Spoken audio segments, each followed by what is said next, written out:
So your father, give us his name, and would you, so he was around that area? Yeah, my father's Robert Booker Flake, and he is my grandfather Garfield, and my grandmother on his side, Pearline.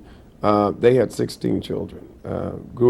He grew up in the country, right in New Elm, and they had a tremendous homestead. Big acreage of property. We used to go there and we'd hunt. They had hogs and chickens and cows and everything. What I find interesting about that is, as I look in retrospect, how did a person, first generation out of slavery, accumulate property? I mean, one of the things that we oftentimes forget is that these people understood the value of property even when they worked the property for somebody else.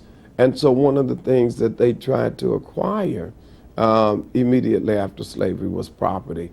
And, so on that side, on the other side, my mother, Rosalie Johnson is her maiden name. They come out of Brenham, Texas, which is within, I guess, about 10 miles of New Elm. And Belleville. So most of them, Papa was a laborer, worked in a factory that actually produced chicken feed. And then I'd watch him in the evenings when he'd come and he'd be mowing the lawn. And every Sunday morning, I'd watched him as he was under the tree and shaving with that razor, and Sunday morning singing. And Sunday, though, he was in the church, he was in the choir, he was a steward in Ward Chapel AME Church.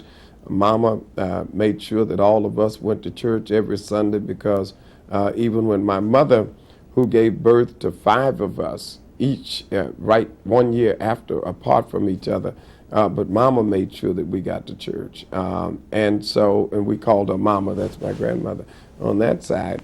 So we've always been deeply in church. When we'd go up home, that's New Elm, we call that up home, which is down in the country.